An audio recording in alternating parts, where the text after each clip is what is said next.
Basit ama çok kazık sorulardan biridir. Ömrünün geri kalanıyla ne yapacaksın? Birkaç kişi dışında bu soruya net cevap verebilen kimseye rastlamadım. Bu hayatta ne yapacaksın sorusu önemli çünkü senin motivasyonunun gücünü belirliyor. Üzgünüm ama pek çoğumuz hayat enerjimizle ne yapacağımızı bilmiyoruz. Buna gerçekten kafa yormuyoruz. İşin ilginç yanı insanlar arabalarının garanti kapsamından kaç kilometre sonra çıkacağını, varacağı yere en kısa sürede nereden gideceğini hesaplıyor. Ama aynı hesabı yaşantısı için pek dert edinmiyor. Saatlerce ekrana bakıyor, telefonda oyun oynuyor, bütün gününü zaten beraber geçirdiği insanlarla bir de akşamları telefonda uzun uzun konuşarak geçiriyor. İnternette yazışıyor. Sosyal hayatım, özel hayatım diyerek zamanının katili oluyor.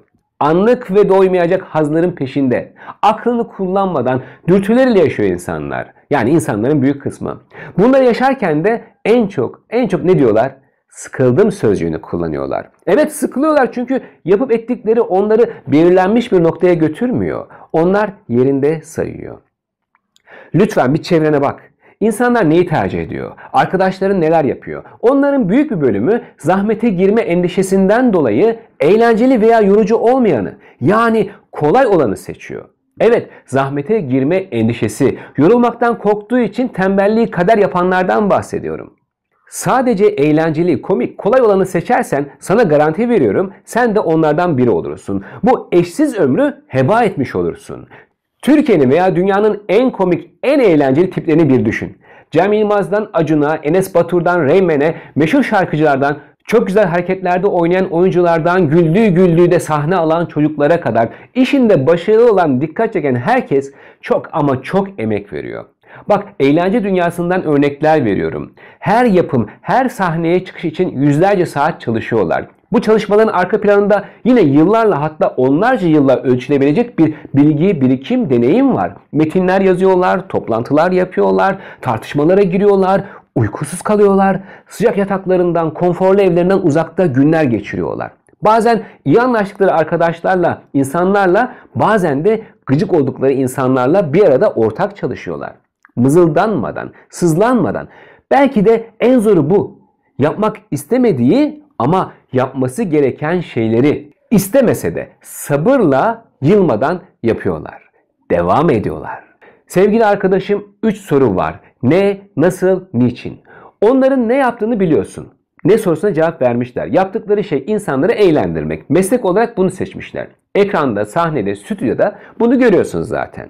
Az önce anlattıklarım da nasıl sorusunun cevabıydı. Yoğun emek vererek, konforlarından ve daha pek çok şeyden vazgeçerek, çoğu zaman da belki kendilerine rağmen derken yani istemedikleri şeyleri yapmak zorunda kalmalarından bahsediyorum.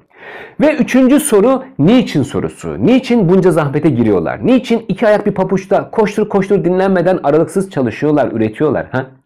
Sakın para için deme, para için diyerek kolay cevaba kaçma. Para cevaplardan sadece biri olabilir veya bu sorunun yanıtları arasında bir çeldirici olabilir. Para kazanmak, çok paraya sahip olmak gerçek bir amaç değildir. O bir görüntüdür. Sıradan insanların gördüğü bu. Sen daha derine bak. Anlamak için bak, göreceksin ki insanı motive eden çok ama çok daha güçlü motivasyon kaynakları vardır.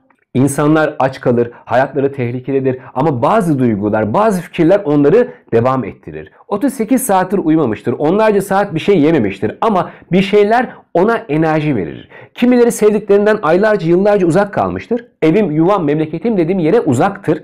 Belki sürgün, belki esirdir ama bir şeyler onun yoluna devam etmesi için güç verir. Az önce eğlence sektöründen örnekler verdim çünkü işi eğlendirmek olan insanlar dahi başarılı olmak için çok sıkı çalışıyorlar. Bunu fark et.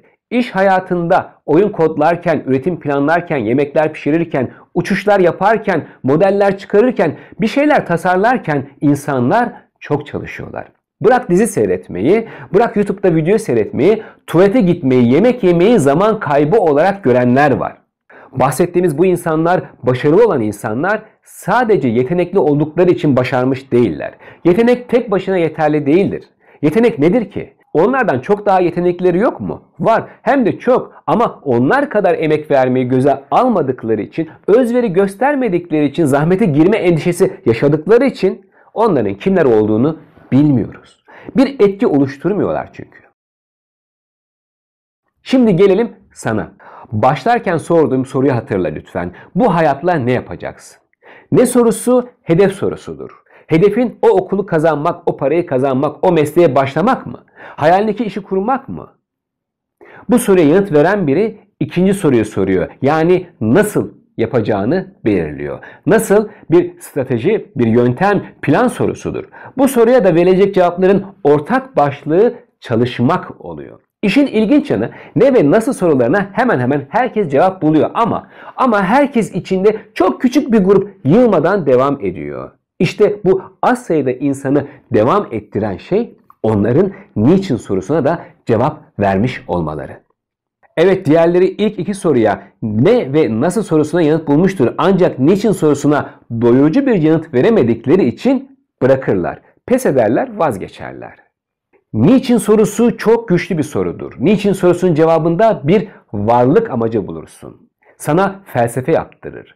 Evet, niçin sorusunun yanıtına çünkü diye başlarsın. Türkiye çöl olmasın diye kendini adayanlar var. Suça bulaştırılmış çocuklar aynı yanlışa düşmesin diye çırpınanlar, kimsesiz çocuklar bir yuvaya kavuşsun diye gece gündüz uğraşanlar, fakir fukara tedavi olabilsin diye kendini adayan binlerce yiğit insan var. Bu insanların sıkıldım demesi mümkün mü? Hadi diyelim bunlar çok büyük insanlar.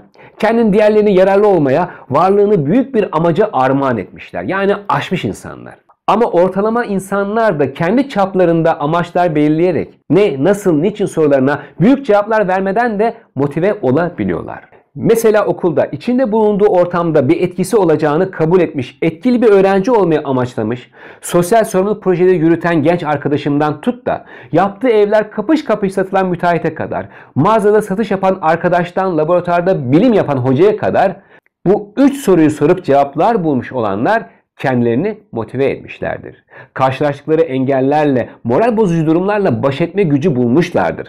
Bak sevgili arkadaşım, insan sadece yiyip içip uyuyan bir varlık olsaydı derdi tasası olmazdı. Hayat çok kolay olurdu. Mesele onun aklı olan bir tür olmasından, beyin denen organda düşleyen, anlam arayan bir sebebi olmalı diye soran bir beyine sahip olmasından kaynaklanıyor. Bu akıl ona meraklı, öğrenen, değişen, gelişen, değiştiren, geliştiren, etkilenen, etkileyen bir varlık olma özelliği kazandırıyor. Ancak insan olmanın dezavantajları var. Eğer insan yönelecek bir amaç, bir çünkü bulamazsa hasta oluyor. Okula gitmeye değecek bir sebebi, işe gitmek için güçlü bir nedeni bulamayanlar hastalanır.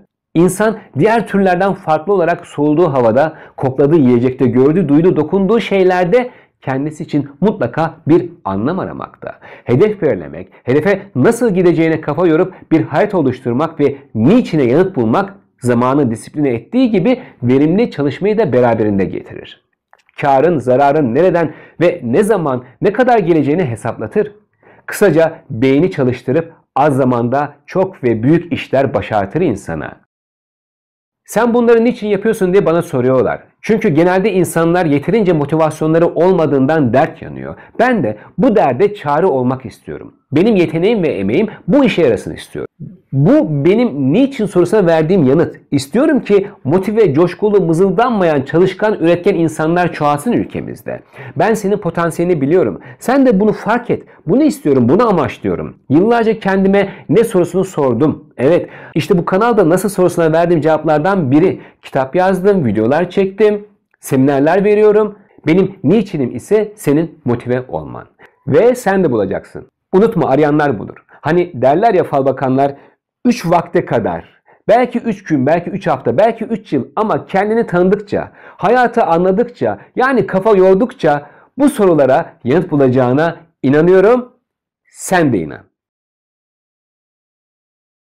Sevgili arkadaşım, kanala abone olmanı isterim çünkü senin benden video beklediğini bilmek beni motive ediyor, beni mutlu ediyor. Tekrar görüşmek dileğiyle.